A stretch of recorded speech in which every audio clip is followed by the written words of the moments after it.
Hello, this is my project over the microbe Trypanosoma brucei gambiense. What is sleeping sickness? Trypanosomiasis, also known as sleeping sickness in humans, is a disease caused by hemoflagellate protozoans in the bloodstream. There are two main types of trypanosomiasis, East and West African sleeping sickness.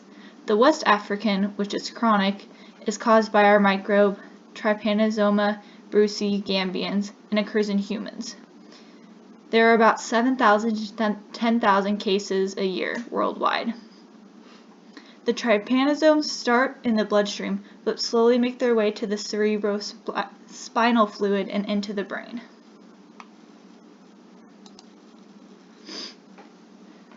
So these parasites are characterized by a single flagellum and has kinetoplasts in the mitochondria. The trypanosomes are able to alter their glycoprotein layer, which allows them to avoid the immune response from the host. Human blood plasma does have a trypanosome lytic factor, but our parasite has a glycoprotein layer that is actually resistant to this factor. The multifunctional RNAP1 system, which is responsible for ribosomal unit transcription, and the glycoprotein layer has entered the bloodstream. So basically is that once this parasite has entered the bloodstream, the RNAP1 system of the host, which creates RNA transcription to create more DNA to try to fight this off, doesn't work.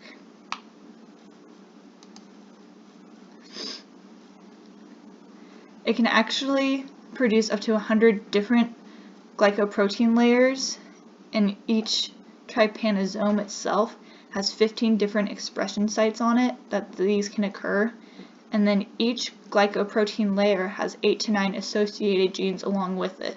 So basically it's very hard for us to be able to gene code these to create vaccines and treatments. West African trypanosomiasis is chronic and it takes on average 3 years to kill the host. It's characterized by 2 stages. First, the bloodstream stage, which can be seen when there's 6 to 20 microliters of white blood cells per trypanosome, and then the second stage, the cerebrospinal stage, has 1 to 5 microliters of white blood cells per trypanosome. So this picture is a little blurry when I tried to blow it up, but basically this is what a trypanosome is going to look like. So back here you can see the free flagellum. So the single flagellum. Right here is the nucleus, right towards the middle. And then here's the kinetoplast, that would be in the mitochondria. So what makes this really interesting is that there's actually a vector for this microbe.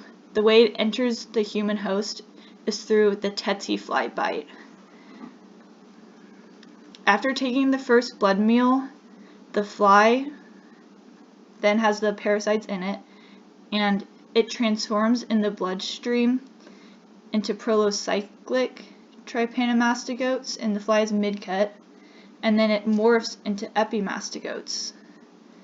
And then when it enters the salivary gland of the fly, it becomes a metacyclic trypamastigote, and that is what enters the next host.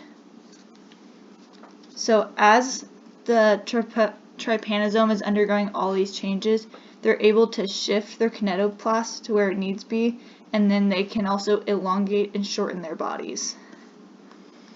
On average, it takes about 3 weeks for the trypanosomes to move through their cycle in the fly and be ready to be injected into the next host.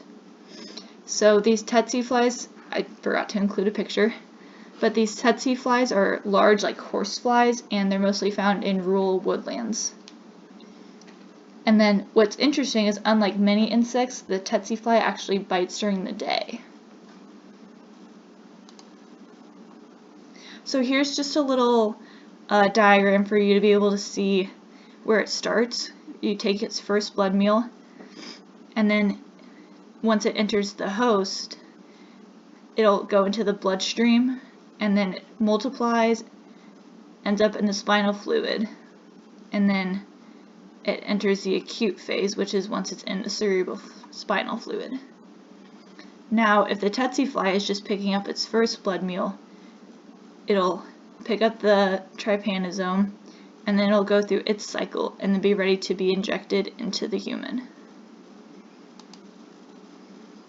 So some symptoms of trypanosomiasis. In the first stage, which is the blood stage, you can get what's called a chancre, which is basically just a wound site. Those aren't super common, but it has been known to happen with the West African trypanosomiasis. You will also get a fever, headache, have some itchiness, and then enlargement of the lymph nodes. In the second stage, which is after the trypanosomes have entered the cerebrospinal fluid, you can have psychiatric symptoms and neurological symptoms.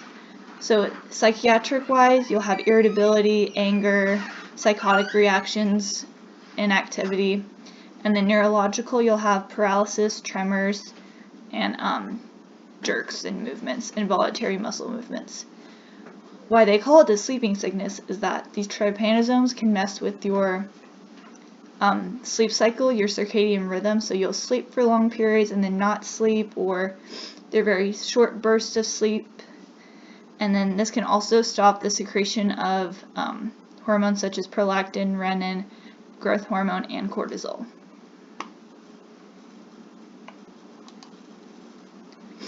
Here's another graph to kind of show you like where symptoms would happen. So you have your chancre, and then your intermittent fever and headache while in the blood, and then once it gets to your lymph nodes, you'll have deteriorating health, and then once you get into the cerebrospinal fluid, this is when your neurological symptoms happen and your sleep disturbances, and then eventually death. Luckily, there are a few treatment options. Unfortunately, there are no known vaccines, and it'll actually be very hard to create a vaccine just because these protozoans can change their glycoprotein layers so much and so often. But your treatment options right now are pentamidine, which is used to treat in the first stage of trypanosomiasis. It's given intramuscularly for a week, and it disrupts the mitochondrial processes. Millisopropyl is used to treat in the second stage, and it's given intravenously in a 10-dose cycle, and this disrupts the glycolysis process.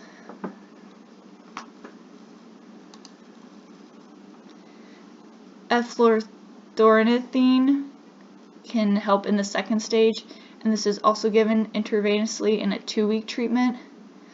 And so what this does is it inhibits your ornithine decarboxylase, which is an enzyme for cell division, and it also disrupts the making of new ones and makes these trypanosomes more vulnerable to oxidative attacks. Here are my sources, properly cited, and that is it. Thank you.